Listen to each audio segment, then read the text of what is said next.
Wait drama Hindi में आपका स्वागत है। ये है fail in love with vampire का दूसरा भाग। तो दोस्तों, सब्सक्राइब करें, लाइक करें और सारी घंटियां बजाएं। अब चलिए देखते हैं आगे की कहानी हिंदी में। तहयुंग पीओवी। ऐसा लग रहा था जैसे दिन अब और मुश्किल होते जा रहे हैं। सन्नी की खुशबू मुझ पर तेजी से हावी हो रही है और अब खुद को कंट्रोल करना लगभग नामुमकिन सा हो गया है।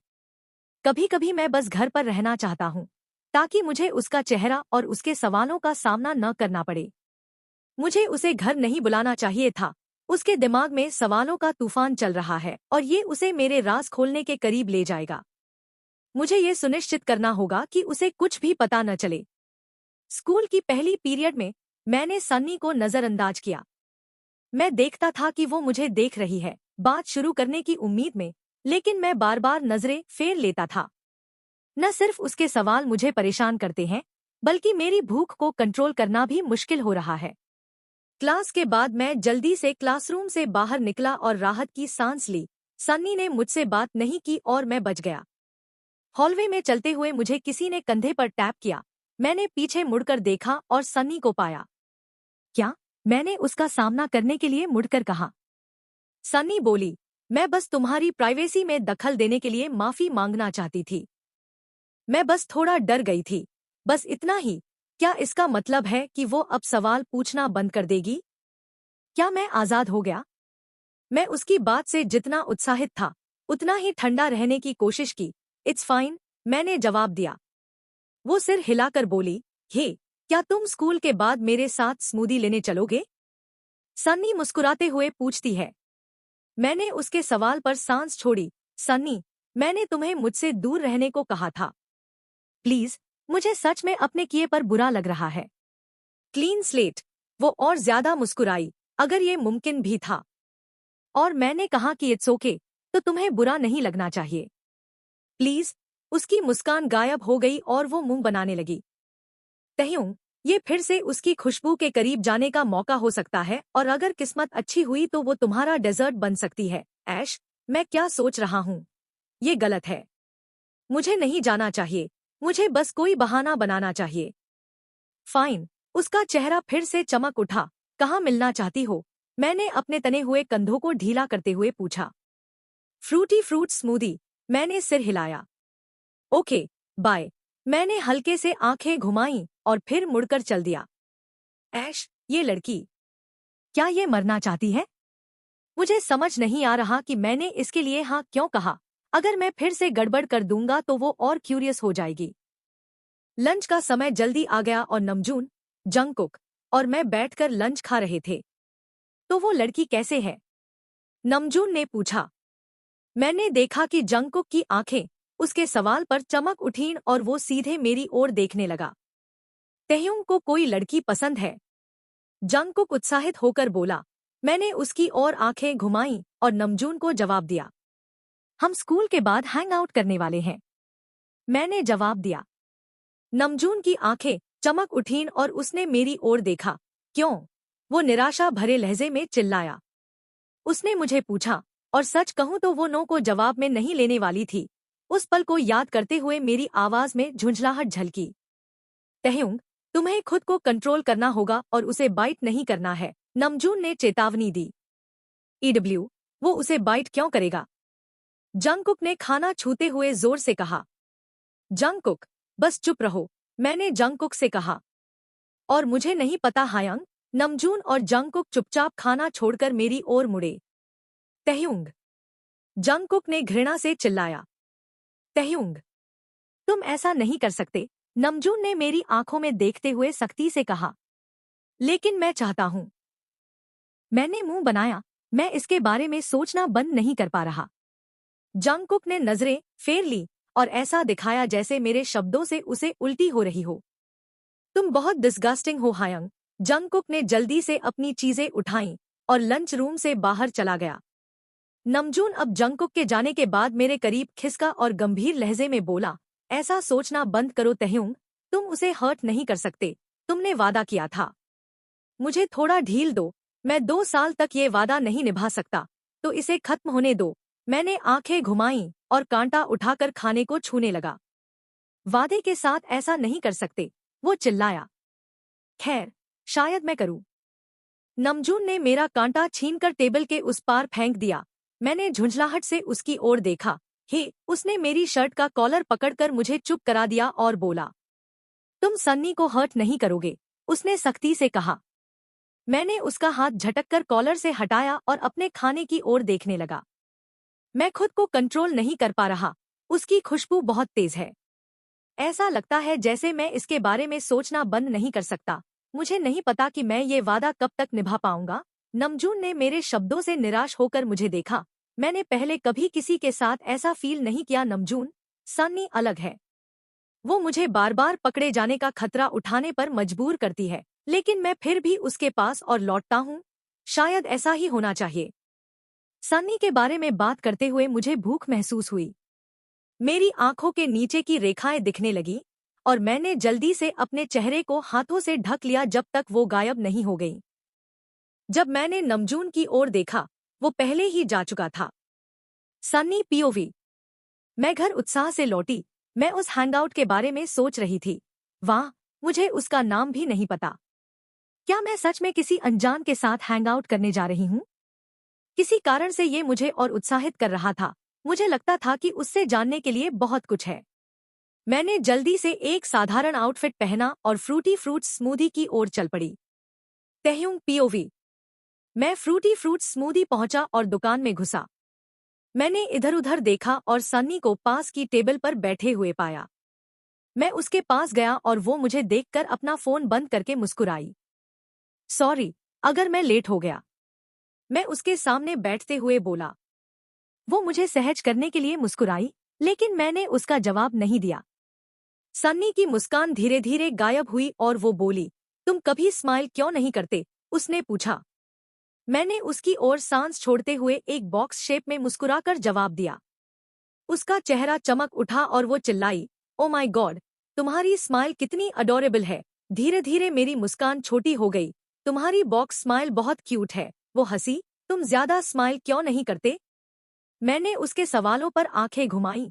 फिर से वाई सवाल नहीं, मैंने झुंझलाहट से कहा। वो चौड़ी आंखों से मुझे देखने लगी और अपने निचले होंठ को काटने लगी। मुझे पता था कि वो अपने शब्दों को रोकने की कोशिश कर रही थी। फाइन, सिर्फ एक। ओके। वो किताब क्या है जो तुम्हारे पास है? वो सीक्रेट बुक? सन्नी ने अपनी स्मूदी ली जो उसके सामने थी और उसे पीते हुए मुझे देखने लगी। उसमें परिवार के सीक्रेट्स हैं। ये पर्सनल है और कोई इसे नहीं देख सकता। वो पीना बंद करके मुझे संकुचित आंखों से देखने लगी। तो फिर तुम इसे बाहर क्यों रखते हो ताकि तुम्हारे घर आने वाला हर कोई देख सके? सन्नी ने जवाब दिया। मैंने कहा एक। मैंने हंसते हुए कहा और मेरी नजरें पास की खिड़की की ओर चली गईं। मैं बाहर के नजारे को देखने लगा जब सन्नी बोली, तुम बहुत सीक्रेटिव इंसान हो। उसकी टिप्पणी ने मेरा ध्यान फिर उसकी ओर खींचा। मैंने सिर झुकाकर कहा, हर किसी के पास सीक्रेट्स होते हैं, सन्नी। मुझे पता है, लेकिन तुम जो कहते हो उसमें बहुत सख्ती रखते हो। तुम मेरे सवालों का जवाब कभी नहीं देते। मैंने अपनी बाहें टेबल पर मोड़कर उसकी ओर झुकते हुए कहा, मैंने अभी दिया। मेरे होठों पर हल्की स्mirk बन गई। एक। मेरा मतलब जनरली, वो बोली। क्योंकि ये तुम्हारा बिजनेस नहीं है, ये परिवार की बातें हैं। तुम्हें कुछ भी जानने की जरूरत नहीं है, तो किसी को मत बताना। मैंने अपनी दाहिनी उंगली उसकी ओर इशारा करते हुए कहा। मैं नहीं बताऊंगी। सन्नी अपनी कुर्सी पर पीछे झुकी और अनुत्तरित सवालों पर मुंह बनाया। मैं उसके विचारों को बदलना चाहता था। चलना चाहती हो? मैंने पूछा। वो सहमत हुई और हम दुकान से बाहर निकल गए। चलते हुए मैं चुप रहा। मुझे हल्की हवा अच्छी लग रही थी और मैं नज़ारे को देखता रहा। तुम ज्यादा बाहर जाते हो? सन्नी ने पूछा। नहीं ज्यादा, मैंने जवाब दिया और हाथ जेब में डाल लिए। क्यों नहीं? सन्नी ने मेरी ओर देखते हुए पूछा। मैंने नीचे उसकी ओर देखकर जवाब दिया। शांत इंसान हूं। मैंने हल्के से मुस्कुराया। सन्नी ने मेरी ओर मुस्कुराकर कहा। फिर से वो स्माइल। उसने मेरी बाह को छेड़ते हुए कहा और अपने कोट की जेब में हाथ डाल लिए। सन्नी ने नज़ारे की ओर देखते हुए फिर कहा, तो अगर तुम ज्यादा बाहर नहीं जाते, तो सारा दिन क्या करते हो? वाई सवाल। तुम्हारा क्या करूं मैं? मैंने सिर पीछे झटकते हुए शिकायत की। मैं बस जाना चाहती हूँ। मैंने नीचे सन्नी की ओर देखा और हंसा। तुम इतना क्यों जानना चाहती हो? उसने कंधे उचकाए। पता नहीं। मैं बस बहुत क्यूरियस इंसान हूँ। उसने मासूमियत से कंधे उचकाए। तुम्हें पता है कुछ चीजें हैं जो तुम जान सकती हो और कुछ नहीं। हाँ बिल्कुल, लेकिन जो भी मैं जानना चाहती हूँ तुम कहते हो कि मैं नहीं जान सकती। कुछ तो ऐसा होगा जो मैं जान सकूं। सन्नी ने अपने जूतों की ओर देखते हुए मुंह बनाया। और मैंने तुम्हें वो एक चीज बता दी, मैंने जवाब दिया। एक परिवार की किताब जिसमें सीक्रेट्स हैं। मैं उस जानकारी का क्या करूं? मैंने उसकी ओर आंखें सिकोड़ी और अचानक चलना बंद कर दिया। उसने भी देखा और रुक गई। तुम इसका हिसाब नहीं रख रही हो ना? तुम इसका इस्तेमाल नहीं कर सकती और नहीं किसी को बता सकती हो, सन्नी। मैंने गंभीर लहजे में कहा और वो पीछे हट गई। मैं नहीं कर रही। मैंने राहत से नजरें फेर ली। मुझे अजीब लग रहा है कि तुम मेरा नाम जानते हो लेकिन मुझे तुम्हारा नहीं पता। नेम? मैंने हाथ ठुड्डी के नीचे रखकर अपना परिचय दिया। तहयुंग। किम तहयुंग। मैंने उसकी ओर चौड़ी मुस्कान दी और उसने भी वैसी ही मुस्कान लौटाने की कोशिश की। या ये मेरी स्माइल है, वो हंसी। मैंने मुंह बनाते हुए नजरें फेर ली। तुम इसे ठीक से कर भी नहीं सकती। मैंने खुद से बुदबुदाया। सन्नी मेरे चेहरे के पास झुकी और बोली, मैं सुन सकती हूँ। वो हंसते हुए पीछे हटी। मैं तुम्हें घर छोड़ दूं। सन्नी सहमत हुई और आगे बढ़ने लगी। हम उसके घर पहुंचकर रुक गए और वो मेरी ओर मुड़कर बोली, आने के लिए थैंक्स। उसने कहा, तुमने मुझे मजबूर किया। मैंने उसकी ओर हंसते हुए सिर झुकाया। बाय। मैं मुड़कर जाने लगा लेकिन सन्नी ने मुझे बुलाया। पक्का तुम अंदर थोड़ी देर हैंग आउट नहीं करना चाहते? उसने दयालुता से ऑफर किया। मुझे नहीं पता था कि ये गलत विचार है या नहीं, लेकिन मैंने सारा दिन खुद को कंट्रोल किया है। कुछ मिनट और से क्या नुकसान होगा? श्योर। सन्नी और मैं उसके घर में घुसे और मेरी नजरें तुरंत इधर-उधर घूमने लगी। मुझे हर जगह उसकी खुशबू महसूस हुई। लिविंग रूम के तकियों से लेकर पास के बाथरूम तक। मैं उसके कमरे तक जाने के रास्ते में गहरी सांसें लेता रहा ताकि खुद को कंट्रोल कर सकूं। लेकिन जैसे ही मैं उसके कमरे में घुसा, खुशबू इतनी तेज हो गई। मैं मुड़ गया ताकि वो मेरा चेहरा न देख सके। जब वो अपना कोट उतार रही थी, मैंने आंखें बंद की और अपने विचारों को शांत करके खुद को संभाला। आखिरकार मैं मुड़ा और उसका सामना किया। नाइस जगह है, मैंने तारीफ की। Thank you. वो हल्के से मुस्कुराई और अपनी लाइट की ओर बढ़कर उसे चालू किया। यहाँ कुछ बोर्ड गेम्स हैं, हम खेल सकते हैं। मैंने सिर हिलाया और उसके कमरे को देखता रहा। मेरे बिन में कुछ है, मैं ले आती हूँ। सन्नी अपने कमरे के कोने में रखे बिन की ओर बढ़ी। जैसे ही वो नीचे झुकी, मुझे उसकी खुशबू का झोंका महसूस हुआ। वो इतने करीब थी और उसके कमरे में हर चीज पर उसकी खुशबू थी। इसे कंट्रोल करना मुश्किल हो रहा था। मुझे अपनी भूख बढ़ती महसूस हुई तो मैंने जल्दी से आंखें बंद की और सांसों को कंट्रोल किया। ये काम नहीं कर रहा था और फीड करने की इच्छा और तेज होती जा रही थी। बिना सोचे मैं सन्नी की ओर बढ़ा जो बोर्ड गेम्स ढूंढने में लगी थी। मैं चुपचाप उसके पीछे झुका और उसकी गर्दन को करीब से देखा। वो पीली थी और खून तेजी से दौड़ रहा था। उसकी नब्ज तेज थी। शायद वो नर्वस थी, लेकिन इससे मेरी भूख और बढ़ गई। मैंने धीरे से उसके कंधों पर हाथ रखे और उसकी गर्दन की ओर झुका। जितना करीब गया, वो उतना ही जड़ हो गई। आखिरकार मैंने अपने दो नुकीले दांत उसकी गर्दन में गड़ा दिए। मैंने कोशिश की कि हल्के से करूं ताकि वो चीखे नहीं, लेकिन जैसे ही खून मेरे मुंह में आया, मैं खुद को रोक नहीं पाया और फीड करने लगा। सन्नी ने मुझे जल्दी से धक्का दिया और अपनी गर्दन पर हाथ रखे जहां से खून बह रहा था। वो मुझे देखती रही और मैंने उसकी आंखों में आंसू बनते देखे। या, तुम क्या कर रहे हो? सन्नी ने अपने हाथ हटाए और अपनी गर्दन पर खून देखा। तुमने मुझे खून निकाल दिया, वो मेरी ओर देखते हुए चिल्लाई। उसका ध्यान जल्दी मेरे चेहरे की भूख की ओर गया और उसने कहा, तुम्हारी आंखें। वो फिर से लाल हो गई। लाइंस। उसने मेरे चेहरे की ओर इशारा किया और मैं जल्दी से मुड़ गया। सॉरी, मुझे जाना होगा। सन्नी के कुछ कहने से पहले मैं बाहर भाग गया बिना पीछे देखे। सन्नी पीओवी।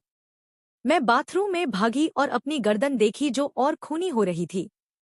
मैंने जल्दी से उसे बैंडेड से लपेटा। उसने क्या किया? मैंने खुद से बुदबुदाया। उसने मुझे खून निकाल दिया। उसने मुझे बाइट किया। मैं बाथरूम से बाहर निकली, दर्द को भूलने की कोशिश करते हुए। वो ऐसा क्यों करता रहता है? सन्नी पीओवी। सुबह उठते ही मेरा पहला विचार तहयुंग था। मुझे अंदर से ये एहसास हो रहा था कि शायद उसके आसपास मैं सुरक्षित नहीं हूँ। उसने मुझे अब 2 बार अटैक किया है और उसकी लगातार घूरने और छिपाने की आदत, मुझे लगता है कि वो कुछ छिपा रहा है। मेरे अंदर की हर चीज कह रही है कि मुझे इसका पता लगाना चाहिए ताकि मैं और डर न महसूस करूं।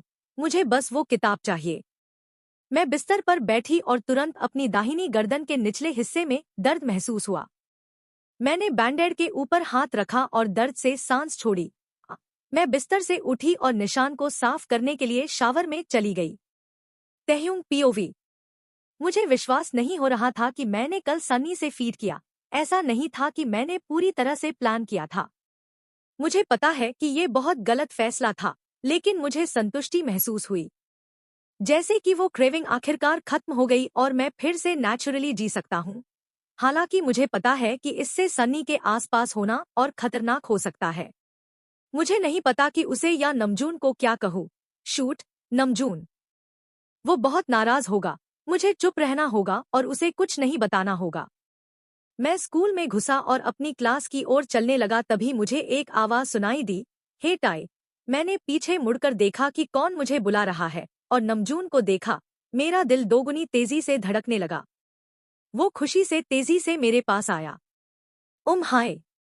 मैंने उससे नजरें फेरते हुए जवाब दिया। तुम ठीक हो? नमजून के शब्दों ने मुझे उसकी ओर देखने पर मजबूर किया और मैंने जल्दी से सिर हिलाया। उसने इसे नजरअंदाज किया और बात शुरू की। तो सन्नी के साथ हैंग आउट कैसा रहा? मैंने कल रात के बारे में सोचते हुए होंठ काटा और सिर हिलाया। मैं इसके बारे में बात नहीं करना चाहता, नमजून, मैंने धीमी आवाज में कहा। क्यों? मेरे जवाब न देने पर मैंने देखा कि नमजून की आंखें चौड़ी हो गईं। क्या तुमने उससे फीड किया? मैं मुड़ा और नमजून से दूर चलने लगा, लेकिन वो जल्दी से मेरे पास आ गया। मुझे जाना है। मैं तेजी से चलने लगा ताकि उससे दूर हो जाऊं, लेकिन उसने मेरी कलाई पकड़ ली। उसकी पकड़ ने मुझे धीमा कर दिया और मैंने आखिरकार नमजून का सामना किया। तहयुंग, क्या तुमने सन्नी को बाइट किया? उसने सख्ती से पूछा। मैंने सिर नीचे करके जवाब दिया, हाँ हाँ। मेरा दिल तेजी से धड़कने लगा जब मैं नमजून की प्रतिक्रिया का इंतजार करने लगा। तहयुंग, उसने मेरा नाम चिल्लाया और मैं फिर से चलने लगा। मुझे पता है हायंग, मुझे पता है। मैंने आगे देखते हुए सांस छोड़ी। तहयुंग, तुम्हें खुद को कंट्रोल करना होगा। तुम उसे बार बार हर्ट नहीं कर सकते। नमजून ने अपनी आवाज धीमी करने की कोशिश की क्योंकि आसपास लोग थे। मैं और इंतजार नहीं कर सका। एक मौका था और मैंने ले लिया। नमजून अपने गुस्से को और नहीं रोक सका। तुमने वादा किया था, वो इस बार चिल्लाया। और मैंने तुमसे कहा था कि मैं ये वादा अब और नहीं निभा सकता। उसने गहरी सांस लेकर खुद को शांत किया और जवाब दिया, क्या वो अभी जिंदा है? मुझे लगता है। मेरे बोलते ही सन्नी कोने से मुड़ी और मैंने उसकी गर्दन पर बैंडेड देखा जो स्कार्फ से ढका था। देखो, वो बच गई। मैंने नमजून की ओर हल्के से मुस्कुराया जो उसके लिए चिंतित था। वैसे भी इतना बुरा नहीं था, लेकिन उसका टेस्ट बहुत अच्छा था। धीरे धीरे मैंने आंखें बंद की और उसके खून को अपने मुंह में फिर से महसूस करने की कोशिश की। नहीं, तुम ब्लड से डन हो। नमजून ने मेरे सिर के पीछे टैप किया ताकि मैं सनी के बारे में न सोचूं। नो वे, मैंने शिकायत की। तहयुंग, मैंने कहा तुम डन हो। सिर्फ इसलिए कि वो अभी जिंदा है इसका मतलब ये नहीं कि हर कोई जिसे तुम बाइट करोगे वो बचेगा, नमजून ने समझाया। नमजून, मैं इस स्टूपिड वादे से डन हूं। मैंने उसकी ओर आंखें घुमाई। मैं फीड करूंगा, ये मेरी नेचर में है। और अगर वो सनी बनती है। तहयुंग, नमजून ने चिल्लाकर मुझे चुप कराया और मैं मुड़ गया। नमजून, तुम मुझे अब और नहीं बता सकते कि क्या करना है। शायद जिमिन सही था। फ्लैशबैक। तहयुंग पीओवी। मैं जिमिन को अपने फैसले के बारे में बताने से नर्वस था। ये एक अच्छा फैसला था और मुझे लगता है कि अभी के लिए ये सबसे अच्छा है। मुझे पता है कि जिमिन इससे सहमत नहीं होगा, लेकिन मैं उसे मेरे साथ ऐसा करने के लिए नहीं कह रहा। मैं बस उसका सपोर्ट चाहता हूँ। मैंने गहरी सांस ली और जिमिन के कमरे में घुसा। मैंने उसे अपनी डेस्क से मुड़कर मुझे देखते हुए देखा और मैं उसके बिस्तर पर जाकर बैठ गया। मेरे चेहरे के भाव से वो समझ गया कि मेरा मूड ठीक नहीं है, लेकिन उसे पता था कि मुझे चीयर अप करने के लिए क्या करना है। हे, क्या तुम मेरे साथ वुड्स में चलना चाहते हो? जिमिन के मुंह पर स्mirk आ गई। सुना है वहां पार्टी हो सकती है। बहुत सारी प्रिटी लड़कियां, बहुत सारा ब्लड। जिमिन, मुझे तुमसे कुछ कहना है। मैंने उसे बीच में रोका। मेरे हाथ उसकी चादर को जितना नर्वस मैं था उतना ही कसते गए। उसने सिर हिलाया और सिर झुकाया। क्या? मैं अब ह्यूमन से फीड नहीं करने वाला। मैंने देखा कि उसका चेहरा बदल गया। उसकी कंफ्यूजन हैरानी में बदल गई। क्या? क्यों? ह्यूमन दुनिया में जाने के साथ मुझे फिट इन करना होगा। अगर मैं लोगों से फीड करता रहा तो वो नोटिस करेंगे। मुझे लो प्रोफाइल रखना होगा और किसी को हर्ट नहीं करना होगा। साथ ही मैं अब इनोसेंट लोगों को हर्ट नहीं करूंगा। मैं नॉर्मल हो सकता हूँ। मैंने जिमिन को समझाया, लेकिन उसने मुझे निराशा से देखा।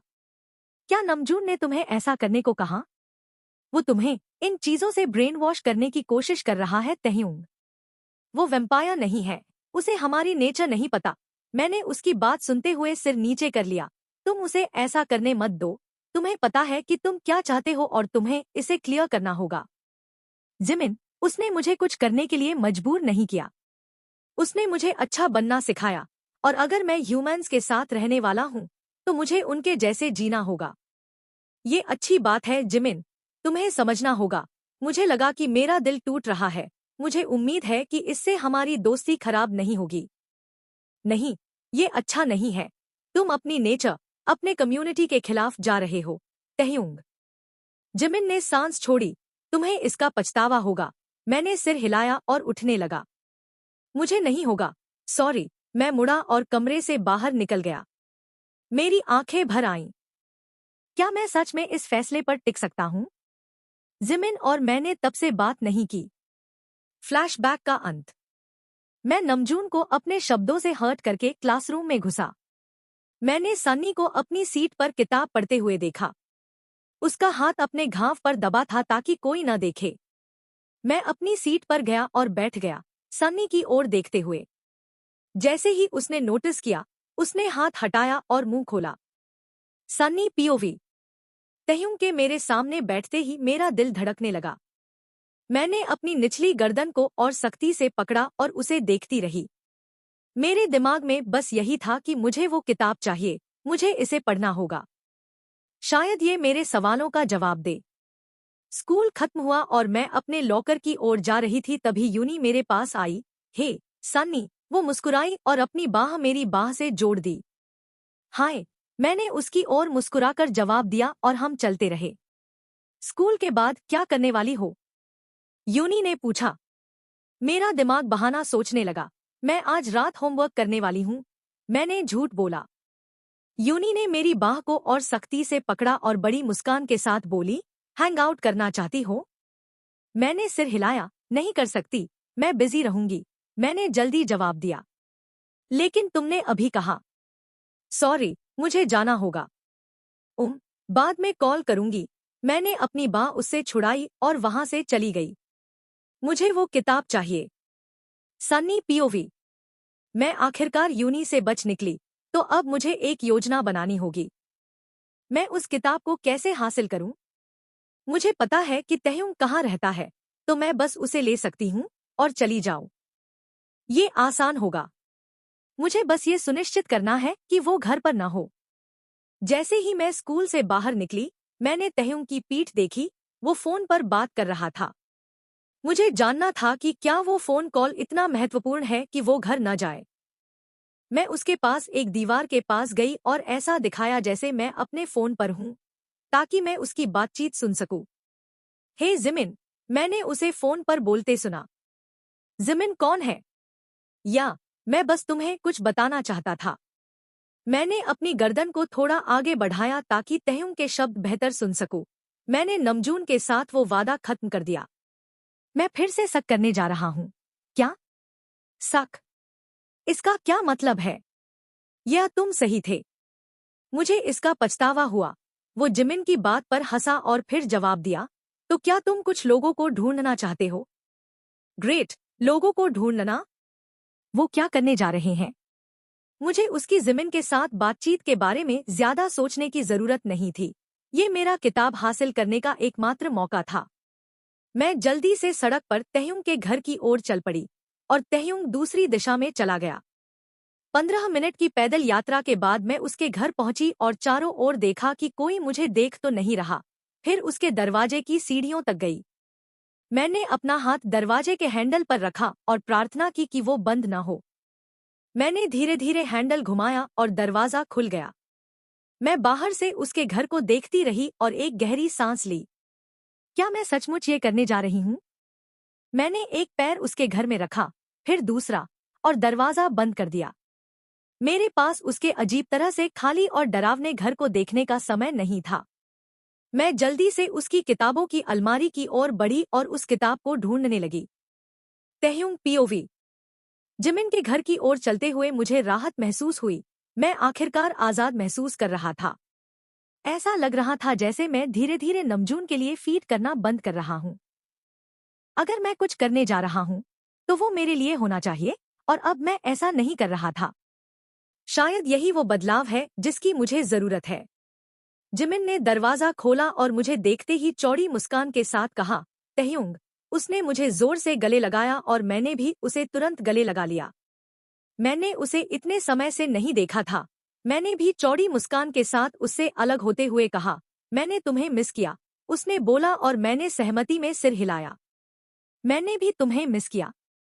जिमिन ने मेरे भूरे बालों को सहलाते हुए कहा, 2 साल हो गए और तुम अभी भी अडोरेबल और 8 साल के बच्चे जैसे लगते हो। वो मुझसे मजाक कर रहा था। मैंने उसकी बात पर आंखें घुमाई जब उसने मेरे बाल छोड़े। अभी भी मेरा मजाक उड़ा रहे हो? देख रहा हूँ। जिमिन ने अपना हाथ मेरे कंधे पर रखा और मुझे अपने घर के अंदर खींच लिया। अंदर आओ। डिनर का इंतजार नहीं कर सकता। मैंने उसके शब्दों पर उत्साह से मुस्कुराया और हम घर के अंदर चले गए। जिमिन और मैं उसके कमरे में गए। Video games?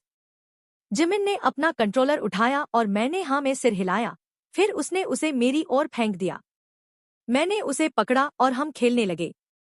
सन्नी पीओवी। मुझे पता था कि तहयुंग ने किताब छिपाई होगी क्योंकि पिछली बार जब मैं यहाँ थी तो मैं वही किताब अलमारियों पर नहीं ढूंढ पाई। मैंने हताशा में सांस ली। मुझे डर था कि मैं किताब ढूंढने में अपना समय बर्बाद कर दूंगी और तहयुंग किसी भी पल घर आ जाएगा।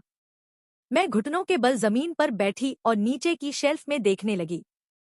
मुझे एक किताब दिखी जिसका टाइटल था सीक्रेट्स 2।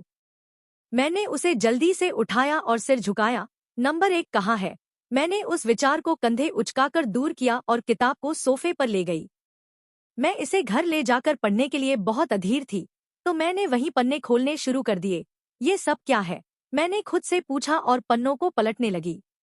मैंने कुछ चैप्टर्स को जल्दी जल्दी पढ़ा और फिर एक नाम पर नजर पड़ी जो मुझे याद रह गया। क्या? Parks family. मैंने कुछ पैराग्राफ पढ़े। 13 दिसंबर 1755। हमें पता चला कि पार्क्स फैमिली 3 बच्चों की हत्या में शामिल थी। पुलिस ने कहा कि तीनों बच्चों की गर्दन पर 2 छेद थे। अभी तक समझ नहीं आया कि इसका मतलब क्या है, लेकिन हम आपको अपडेट रखेंगे। ये न्यूज़ ऑफिस में मिला। मैं आपको अपडेट रखूंगा। उन्हें पता नहीं चलना चाहिए। मैं लिखावट को घूरती रही। मुझे एक नाम दिखा, किम जुइम। मैंने इसे और ध्यान से देखा। किम जुइम कौन है? मैंने अगला पन्ना पलटा और आगे पढ़ने लगी। 14 दिसंबर 1755। स्टुअर्ट स्ट्रीट पर एक और मौत हुई है। 10 लड़कों को मृत पाया गया। पुलिस का अनुमान है कि ये उसी हत्यारे का काम हो सकता है। मैंने फिर से नाम देखा, किम जुइम, वही इंसान। मैंने पन्नों को हताशा से देखा। ये बार बार कह रहा है कि उन्हें पता नहीं चलना चाहिए। क्या पता नहीं चलना चाहिए? मैंने सांस छोड़ी और अगला पन्ना पलटकर पढ़ना जारी रखा। तहयुंग पीओवी। हाय, मैं भूख से मर रहा हूँ। जिमिन ने कंट्रोलर अपनी गोद में रखा और मेरी ओर मुड़ा। मैंने अपने पेट को पकड़ते हुए कहा, हाँ, मैं भी, मैंने मुस्कुराते हुए कहा। वुड्स। जिमिन मेरे जवाब पर हंसा और फिर बोला, मुझे पता है तुम्हें भूख लगी होगी। मैंने उसकी बात पर आंखें घुमाईं। हाँ, और मैं अपनी पहली फीड तुम्हारे साथ करना चाहता था। जिमिन और मैं जंगल में इधर-उधर सूंघते हुए घूम रहे थे। जंगल में हमेशा लापरवाह लोग होते हैं जो नशा करने की कोशिश करते हैं, जिसका मतलब है कि वैम्पायर के लिए हमेशा खाना मौजूद होता है। लेकिन इस बार मुझे कोई नहीं मिला। हम काफी देर से घूम रहे हैं और मुझे कुछ सूंघ नहीं रहा। जिमिन, मैंने मुंह बनाया और जमीन पर पड़े पत्थर को ठोकर मारने लगा। जिमिन ने सिर हिलाया। रुक, यहाँ हमेशा लोग होते हैं। शायद तुमने सबको डरा दिया। जिमिन मेरी ओर मुड़ा और आंखें घुमाईं। हम कुछ और मिनट तक चलते रहे, तभी हमें पैरों की आहट सुनाई दी। जिमिन और मैं तुरंत रुक गए और एक दूसरे की ओर देखा। क्या तुमने वो सुना? जिमिन ने फुसफुसाते हुए कहा। मैंने उत्साह से सिर हिलाया। डिनर की खुशबू आ रही है। चलो। हम एक पेड़ पर चढ़ गए ताकि उस शख्स को ढूंढ सके जिसकी खुशबू हमें आई थी। वहां मैंने एक लड़की की ओर इशारा किया जो अपनी दोस्त से बात कर रही थी। दो हैं। जिमिन ने नीचे उनकी ओर देखते हुए मुस्कुराया। मैं उसको चुनता हूँ। मैंने उस लड़की की ओर इशारा किया जिसे मैंने पहले देखा। जिमिन मेरे फैसले से सहमत हुआ और हम पेड़ से नीचे उतरे। जिमिन और मैं शांति से उन लड़कियों के पास गए। हे गॉर्जियस, जिमिन ने मुस्कुराते हुए कहा जब लड़कियां मुड़ी। ओह, हे हॉट थी। एक लड़की ने जिमिन को ऊपर से नीचे देखते हुए कहा। तुम यहाँ अकेले क्या कर रही हो? मैंने एक कदम उसकी ओर बढ़ाते हुए पूछा। उसने मुझे देखा और शर्माते हुए मुस्कुराई। जिमिन दूसरी लड़की को लेकर चलने लगा। बस घूम रही हूँ, उसने मुझे जवाब दिया। तुम्हारा नाम क्या है? मैंने उसकी ओर बढ़ते हुए पूछा। हेउ, उसने मुस्कुराते हुए कहा जब मैं उसके करीब पहुंचा। मैंने उसे पेड़ से सटा दिया और अपना हाथ उसके पास रखा ताकि वो भाग न सके। मैं उसके चेहरे के करीब झुका और बोला, मुझे तुम पसंद हो, हेउ। मेरी बात पर वो हंस पड़ी। सच में? मैंने फुसफुसाया। हाँ। मैंने महसूस किया कि उसके हाथ धीरे धीरे मेरी गर्दन के चारों ओर लिपट गए। क्या मैं तुम्हें पसंद हूँ, हेउ? मैंने अपने शरीर को उसके और करीब लाते हुए पूछा। एमएमएमएचएमएम। उसने मेरे होठों की ओर देखते हुए सिर हिलाया। तुम्हें मेरे जैसे लड़कों को पसंद नहीं करना चाहिए, तुम्हें पता है। मैंने उसकी आंखों को नीचे जाते हुए देखते हुए मुस्कुराया। मुझे बैड गाइस पसंद है।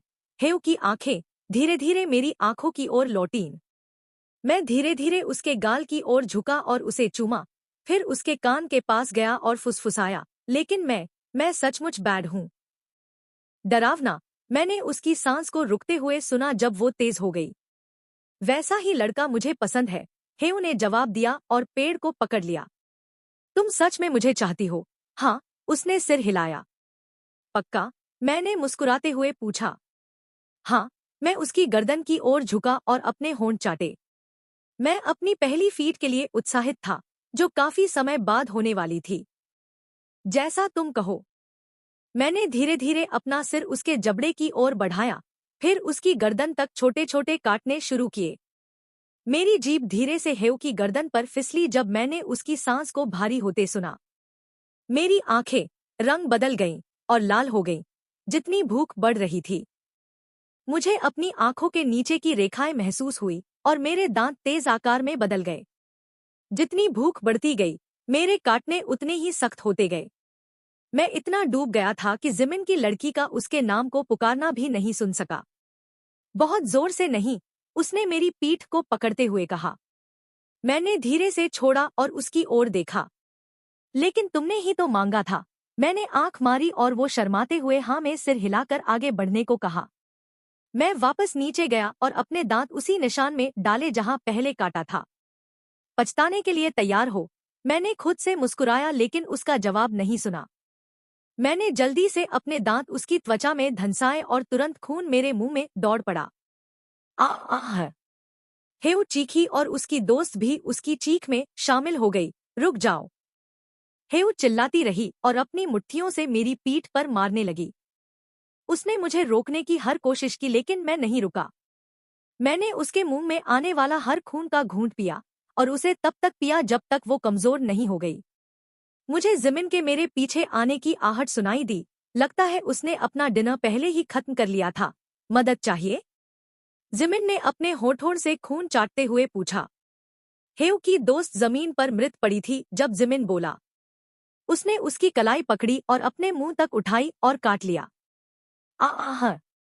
रुक जाओ। मदद! जिमिन और मैंने उसके शरीर से खून निकालना जारी रखा और धीरे धीरे उसकी ताकत कम हो गई और उसकी चीखें शांत हो गईं। आखिरकार वो बोलना बंद कर गई और अपनी दोस्त के पास जमीन पर मृत गिर पड़ी। सन्नी पीओवी। मैं पिछले 1 घंटे से दूसरी सीक्रेट्स किताब पढ़ रही थी और किम जुएम के बारे में पढ़ती जा रही थी। उन्होंने कभी ये स्पष्ट नहीं किया कि वो कौन सा रहस्य है जो वो लोगों को नहीं बताना चाहते थे। बस इतने सारे पन्नों में हत्याओं की सूची थी, सभी एक ही तरह से मरे हुए। ये क्या चीज है जो वो लोगों को नहीं बताना चाहते? मुझे एक और किताब दिखी और मैं उसकी ओर बढ़ी। मैंने उसे उठाया और जमीन पर बैठकर इसके पन्ने पलटने लगी। मैं एक पन्ने पर रुकी और एक परिचित नाम देखा। किम्स फैमिली। मैंने पढ़ा। किम तहे। दरवाजा जोर से खुला और मैंने जल्दी से ऊपर देखा और तहेयुंग को पाया। मैंने किताब तुरंत बंद की और उसकी आंखों में गुस्सा देखा। वो मेरी ओर तूफान की तरह बढ़ा और अपनी आवाज ऊंची की। ये क्या कर रही हो? वो चिल्लाया। मैंने उसके गाल पर लाल तरल देखा। मैंने उस विचार को बीच में रोका और किताब की ओर देखा। वो मेरे पास आया जिससे मैं खड़ी हो गई और उसका सामना किया। वो मुझे घूरता रहा, मेरे जवाब का इंतजार करते हुए। तुम यहाँ क्यों हो? तहयुंग ने मेरे चारों ओर बिखरी किताबों के ढेर की ओर देखा। क्या तुमने इन किताबों को देखा? उसकी उंगली किताबों की ओर इशारा करते हुए चिल्लाई। मैंने आखिरकार उसकी ओर देखा और अपने होंठ काटे। मैं बस क्यूरियस थी। तुम क्यूरियस नहीं हो सकती सनी। इसका तुमसे कोई लेना देना नहीं है। सवाल पूछना बंद करो और मेरी किताबों में झांकना बंद करो। तहयुंग ने जमीन पर पड़ी किताबें उठाईं और उन्हें जल्दी जल्दी वापस रखने लगा। मैंने देखा जब वो उस किताब को ले गया जिसमें उसका नाम था और उसे रख दिया। तुम इस किताब में क्यों हो? वो सांस छोड़ते हुए मेरी ओर मुड़ा और बोला। बाहर निकलो। मैं वहीं खड़ी उसे घूरती रही। मेरे घर से बाहर निकलो अभी। उसकी आवाज से मैं पीछे हट गई। फिर मैंने जल्दी से नीचे झुककर अपना बैकपैक उठाया और उसके घर से बाहर भाग गई। किम्स फैमिली कौन है? वो सवाल मेरे दिमाग में सारी सुबह घूमता रहा। तहयुंग जो रहस्य छिपा रहा है वो इतना रोमांचक है कि मुझे जानना ही होगा। वो इतना अजीब और डरावना व्यवहार करता है कि शायद उसके आसपास रहना खतरनाक हो। मेरा मतलब है, उसने मुझे काटा। मुझे नहीं पता क्यों, लेकिन उसने ऐसा किया। अगर कोई मुझ पर हमला करने वाला है तो मुझे समझना होगा कि क्यों। मुझे पता है कि तहयुंग अपने व्यवहार के बारे में खुलकर बात नहीं करेगा, लेकिन कल जो किताब मैंने पढ़ी वो मेरे सवालों का जवाब दे सकती है। मुझे वो किताब पढ़नी है, लेकिन मुझे नहीं पता कि इसे कैसे हासिल करूं। मैंने अपना सीरियल लिया और उसे खाली कटोरे में डाला।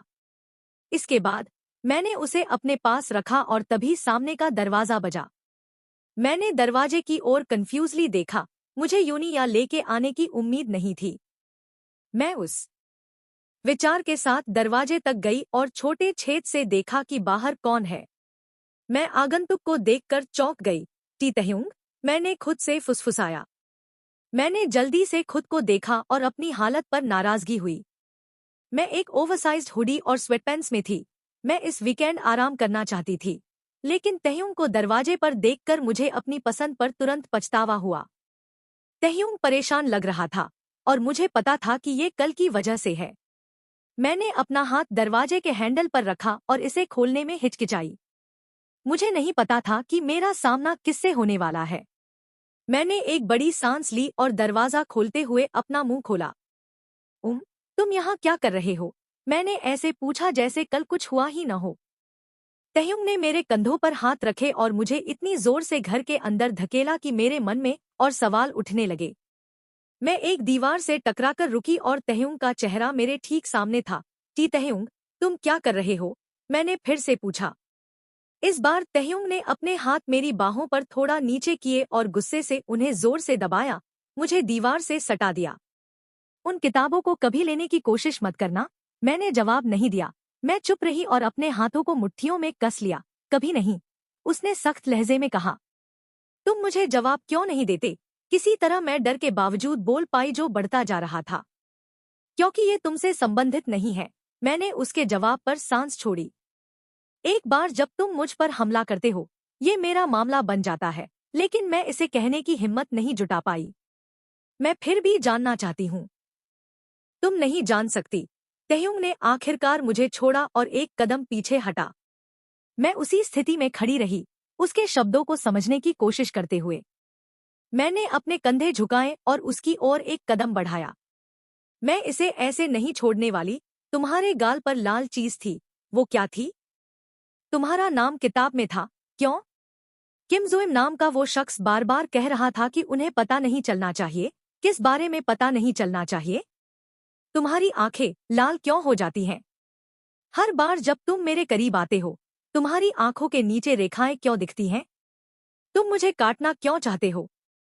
क्या इनमें से कोई भी सवाल इस बात का जवाब देता है कि तुम मुझ पर हमला करते हो और मेरी गर्दन या कलाई को क्यों घूरते हो?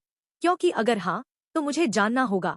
तहयुंग चुप रहा, अपने गुस्से को अंदर दबाते हुए, और मैं तब तक नहीं रुकूंगी जब तक मुझे जवाब नहीं मिल जाते। बोलने के बाद मैं सोफे की ओर गई जहां मेरा बैग था और उसे अपने कंधे पर डाला। उसने मुझे देखा जब मैंने ऐसा किया। फिर मैं बाहर निकल गई। तहयुंग जल्दी से मेरे पीछे आया और मेरा नाम चिल्लाकर मुझसे प्रतिक्रिया मांगने लगा। मैंने उसकी गहरी आवाज को नजरअंदाज किया और तेजी से चलने लगी। मुझे कहीं जाकर नई जानकारी पर शोध करना था। अगर वो सच नहीं बताने वाला तो मुझे और गहराई में जाना होगा। तहयुंग हैरानी से मेरे पास जल्दी पहुंच गया और मेरी बाह पकड़कर मुझे अपनी ओर खींचा। नहीं, तुम ऐसा नहीं कर सकती, वो चिल्लाया। मैं मजबूती से खड़ी रही और अपनी बाहों को कंधों पर क्रॉस किया। ठीक है, तो मुझे जवाब दो, मैंने सख्ती से कहा। मैं नहीं दे सकता। तहयुंग ने सांस छोड़ते हुए मेरी ओर नीचे देखा और मेरी बाह छोड़ दी।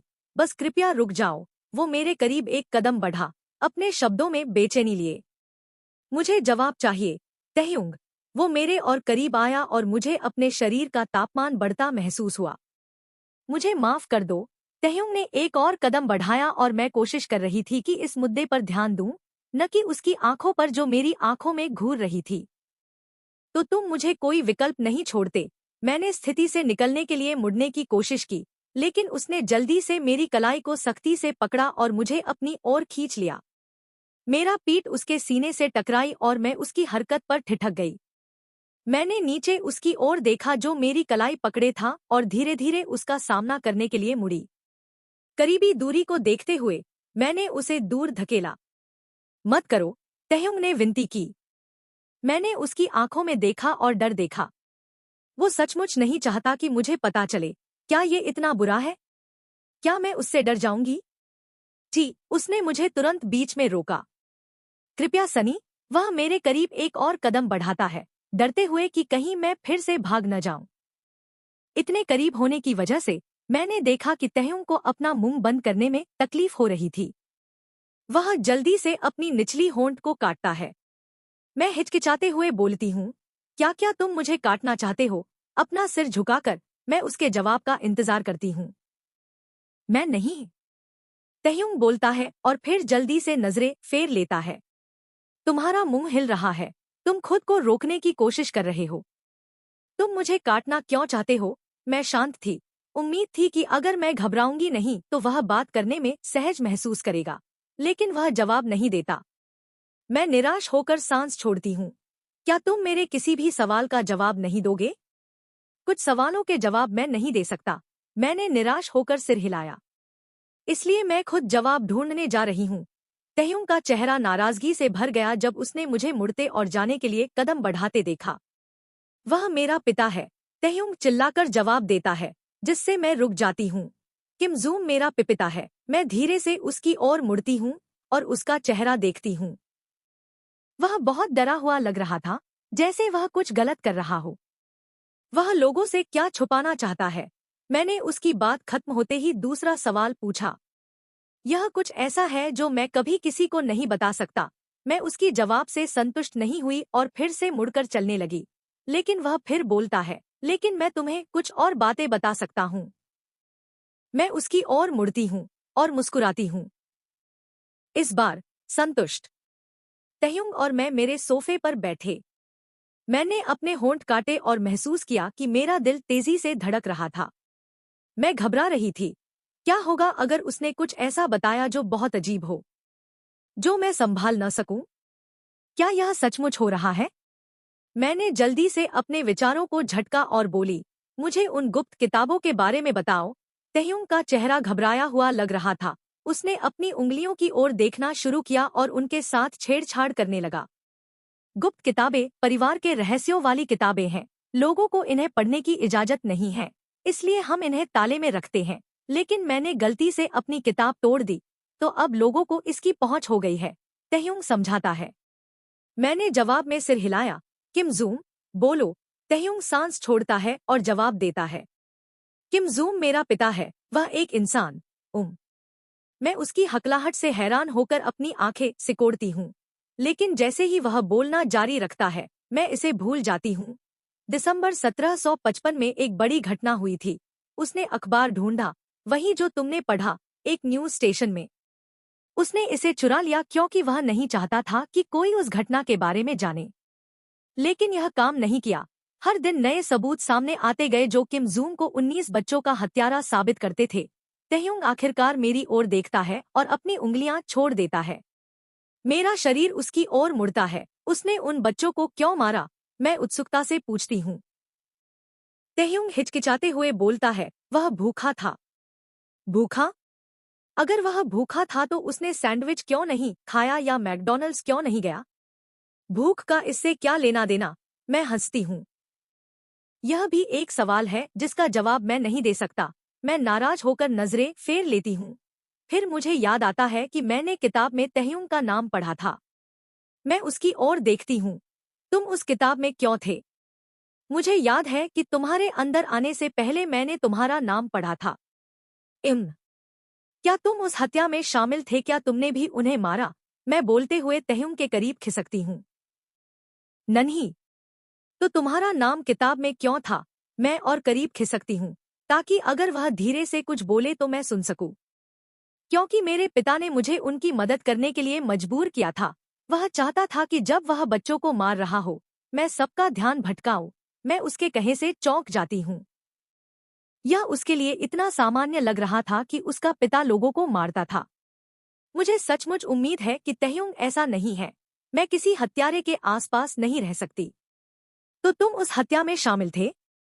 मैंने बस मदद की थी। मैं किसी को मारना नहीं चाहता था। वह बोलते हुए मेरा दिमाग धुंधला हो जाता है जब मुझे तारीख याद आती है, 1755। अगर यह 1755 में हुआ था तो यह सब कैसे संभव है? तुम और तुम्हारा पिता 1755 में कैसे जिंदा हो सकते हो? वह नहीं है, तहयुंग जल्दी जवाब देता है, लेकिन यह बताने में नाकाम रहता है कि वह उस समय कैसे जिंदा था। वह 1755 में कैसे जिंदा था, यह मैं नहीं बता सकता।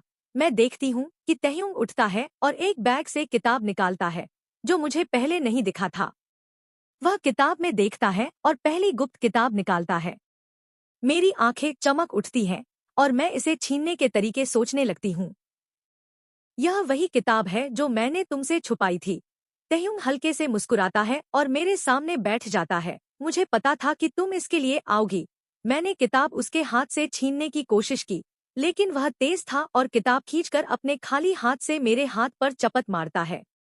मैं उसकी हरकत से नाराज होकर मुंह बनाती हूँ। लाइब्रेरी यहाँ से ज्यादा दूर नहीं है। धीरे धीरे तहयुंग किताब मेरे हाथ में रखता है।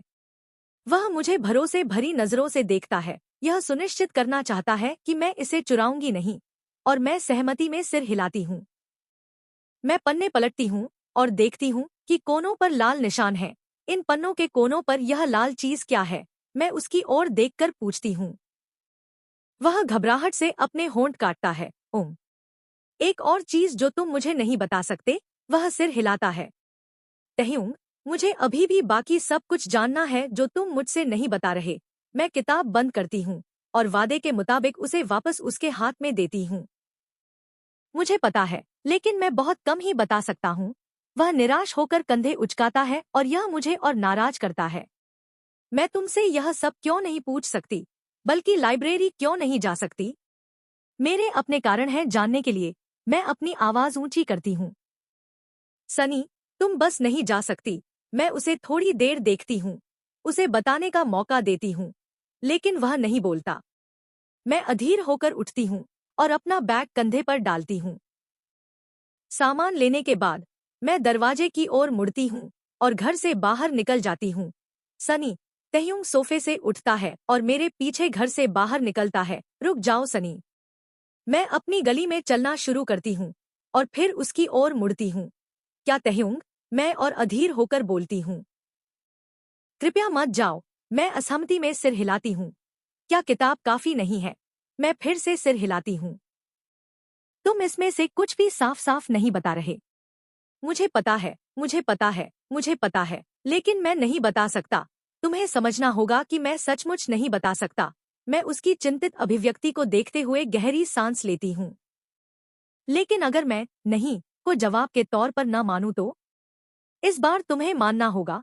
वह थके हुए अंदाज में सांस छोड़ता है। मुझे माफ करो तहयुंग, लेकिन इस बार मैं नहीं मान सकती। मैं एक बार फिर मुड़ती हूँ और उससे दूर लाइब्रेरी की ओर चल पड़ती हूँ। तो दोस्तों, उम्मीद है कि आपको I fell in love with vampire की कहानी पसंद आई होगी। अगर आपको हमारा वीडियो अच्छा लगा हो तो लाइक और सब्सक्राइब करना न भूलें। आगे आने वाली रोमांचक कहानियों और ड्रामा के लिए वेट ड्रामा हिंदी से जुड़े रहें। मिलते हैं अगले एपिसोड में। तब तक के लिए खुश रहें और मस्ती करें।